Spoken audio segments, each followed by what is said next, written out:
My name to present to you the objectives of this lesson. First, know how different languages translate words into sounds and understand the alphabetic principle.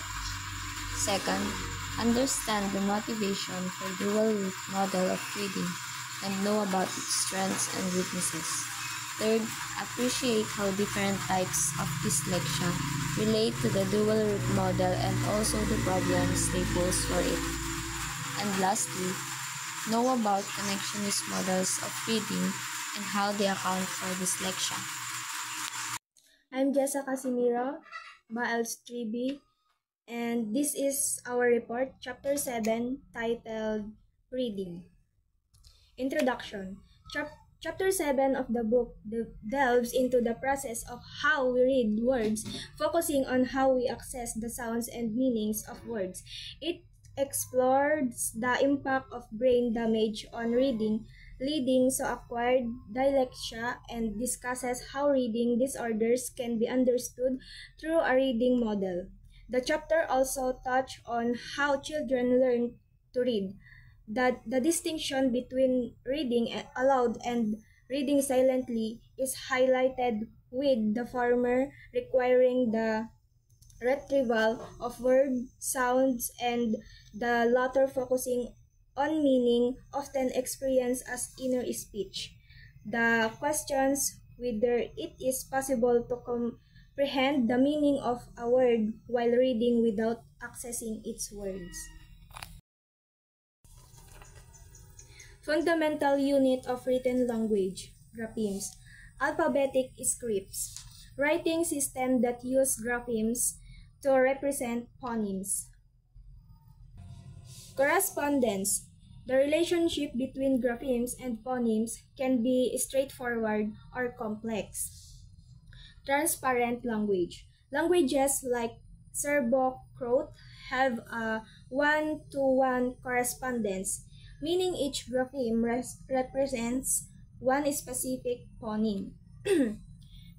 Consonantial scripts, writing systems, consonantial scripts, writing system like Hebrew and Arabic focus primarily on consonant, often omitting vowels. Example, in Hebrew, the word shalom, meaning peace, is written without vowels based on context. A preliminary model of reading that focuses on the interplay between regular words. These words follow the standard grapheme to phoneme correspondence rules.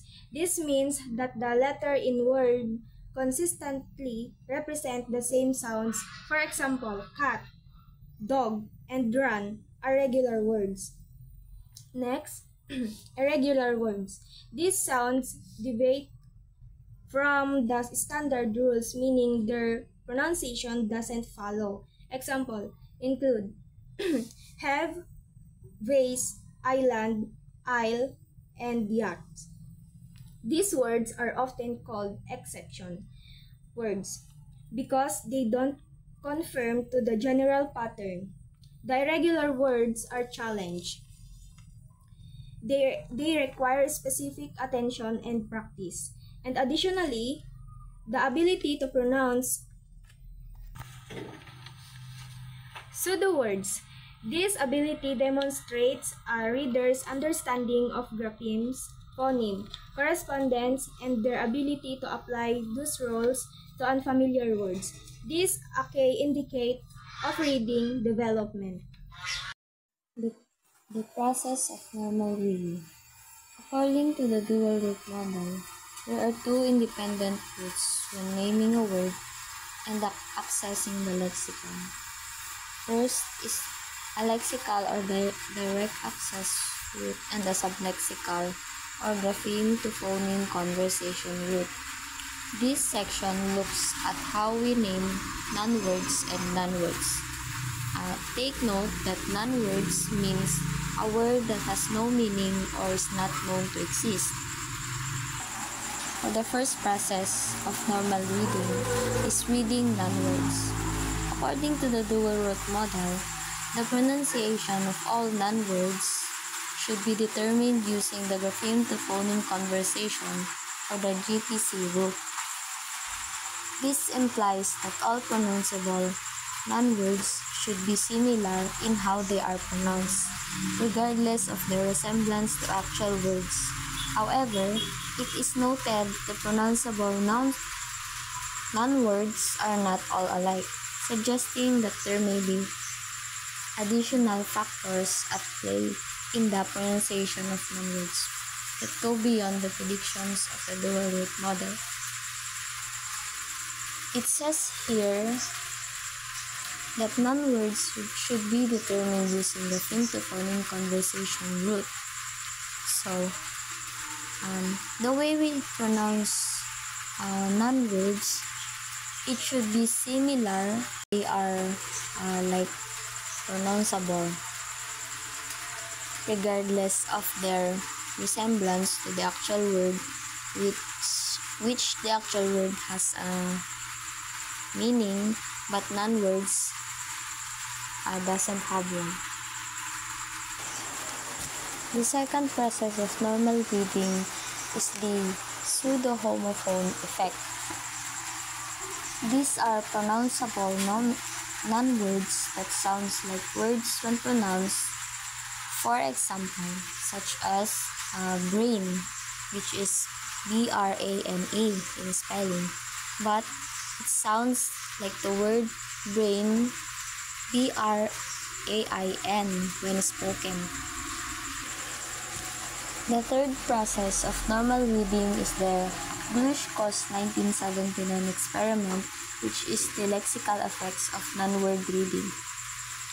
Glushko 1979 conducted a significant experiment to examine the impact of the regularity of word neighbors on pronunciation of non-words. Similarly, the non-words feel, which is spelled F-E-A-L, and feed, which spelled F-E-A-D, were analyzed with feed or F-E-A-D influenced by its irregular neighbor, dead, spelled D-E-A-D. For example, the non-word taze, T-A-Z-E, with regular word neighbors like gaze, laze, and maze, was compared to the non-word tave, which also had regular word neighbors but included an exception word neighbors like have. Another process of normal reading is the evaluation of research on reading non-words. These data do not fit the simple version of the dual root model. The pronunciation of non-words is affected by the pronunciation of visually similar words. That is, there are lexical effects in non-word processing. The lexical root seems to be affecting the non-lexical root. Let's move on to the models of word naming. Ano nga ba yung mga models ng word naming? So first, we have the revised dual root model. So as we can see naman na may pattern siya, which is magsisimula siya sa graphemes, then lexicon to phonology, which is the speech output logogens, and we have the grapheme conversion. So as we said earlier, the grapheme is the individual letters or groups of letters that represent the individual speech sounds.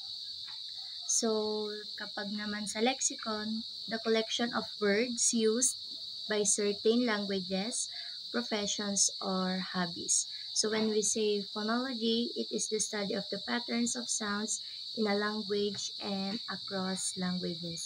So yung graphemes, example natin is yung when we say the word dog. So ang graphemes na sinasabi is the letter D within the word dog then the letter O, and the letter G. Kapag naman yung lexicon na sinasabi is yung isang buong word na dog, yun na yung, and the phonology is the way we utter the word or kung ano yung sound ng word na sinasabi natin. So, another explanation for the revised dual root model says here that it uses multiple sublexical correspondences and permits direct access through a semantic lexical root and semantic lexical. So we all know that semantic is the study of meaning of a certain word or in sentences. And when we say sublexical, it is refers to constituent parts of a word. And yun yung bumubuo sa revised dual root model. Another model of word naming, we have the analogy model. So in simpler explanation, the analogy model is the way we hear the word, we actually think to the same neighbor word or the same rhyme of the word, but it has a different meaning. So yung nakalagay dito na example is the word gang.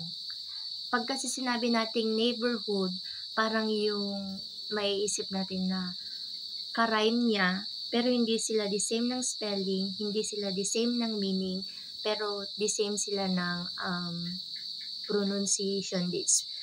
Example, yung gang, pwede nating maisip na ka-rhyme niya yung hang, rang, sang, at marami pang iba.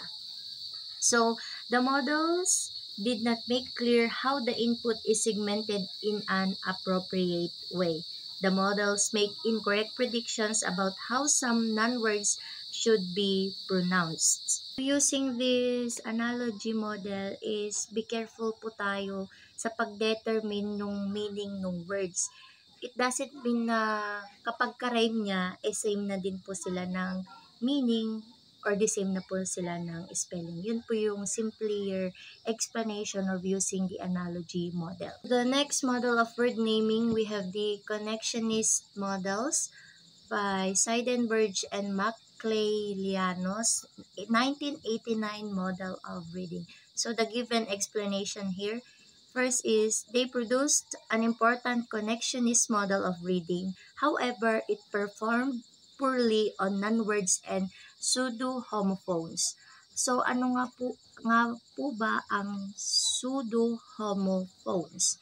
So, ang pseudo-homophones ay non-words with a pronunciation equal to a word. So, example po dito yung word na brain. Pero yung brain that spells out B-R-A-N-E. Pero yung if the first time you hear the word brain, ang pumupunta po agad sa utak natin is the word spelled out B-R-A-I-N, which is the utak. So, ang pseudo-homophones po, hindi po yun nakabase sa pronunciation ng words. Kasi andun po siya sa spelling and sometimes it is the non-words. Yun yung tinatawag nating non-words. After po nung connectionist model, next na po yung evolution of the original SM model. So according to Coulthard 1993, he criticized important aspects of the Seidenberg and McClelland SM model. So they formulated 6 questions about reading that any account of reading must answer. So here are the 6 questions. So number 1, how do skilled readers read exception words aloud? Number 2, how do skilled readers read non-words aloud? Number 3, how do participants make visual lexical decisions or judgments? Number 4, how do surface dyslexia arise? Number 5, how does phonological dyslexia arise? And last, how does developmental dyslexia arise? So, these questions by Coulthard 1993 will answer the important aspects of the connectionist model. After ng connectionist model, after ng evolution niya, nagkaroon din tayo ng evolution of the original SM model to expound the explanation of connectionist model, and now we have also revised connectionist model or what we call PMSP. So according here, a revised connectionist model performs much better at pronouncing non-words and at lexical decision than that the original. Another, the model called PMSP for short, used more realistic input and output representation. So yung sinasabi dito na after na-revise nung yung connectionist model, naging much better na sa pronouncing of non-words at lexical decisions. Also, naging realistic na yung mga input and output representation ng connectionist model. So, let's move on to accessing semantics. The explanation given here, of course, the goal of reading is to access the meaning of words. The PMSP model simulates the orthography phonology side of the triangle. Clearly, according to the model, we can access semantics either directly or what we call orthography semantics, or indirectly or orthography phonology semantics, or what we call phonological mediation. So, pag sinabi nating orthography, it is the conventional spellings of a language. So, kapag pinagsama ang orthography at phonological, yun yung orthography is the spellings of a language, and kapag sa phonological is the way we utter the language or the words. So, for further explanation of connectionist model, we have here the connectionist model of dyslexia. So we have three models. These are the modeling surface dyslexia, modeling deep dyslexia, and last, modeling phonological dyslexia. So what do we mean when we say modeling surface dyslexia? So for simpler explanation, it is surface dyslexia arises in the progressive neurological disease or dementia. For modeling deep dyslexia, deep dyslexic readers display a number of symptoms including making visual errors, but the most important characteristics is the presence of semantic reading errors or paralecsias. And when we say modeling phonological dyslexia, people with phonological dyslexia can still read words because their weakened phonological representation can be accessed through the semantic level. So, another explanation, pag sinasabi po nating surface dyslexia, yun po yung failure to remember the words that the adult previously knew. Kapag naman sa deep dyslexia, display difficulties with phonic decoding but also make semantic errors. And for phonological dyslexia, it involves remembering words previously learned but difficulty sounding out new words and reading nonsense words. So, all in all, the models of word naming given, here are the comparisons of models. So, a simple dual root model provides an inadequate accounting of reading and needs at least an additional lexical root through imageable semantics. The more complex a model becomes, the greater the worry that roots are being introduced on an arbitrary basis to account for particular findings. Analogy models have some attractive features, but their detailed workings are vague and they do not seem able to account for all the data.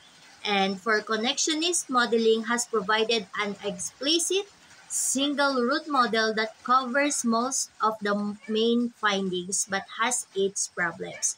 At the very least, it has clarified the issues involved in reading. And for the summary, let's read the given explanations here. So first, different languages use different principles to translate words into sounds. Languages such as English use alphabetic principle. So next, regular words have a regular grapheme to phoneme correspondence, but exception words do not. And next, according to the dual root model, words can be read through a direct lexical route or a sublexical route. In adult skilled readers, the lexical route is usually faster. And last, for more imageable words are relatively spared because they have richer semantic representation. So that's all.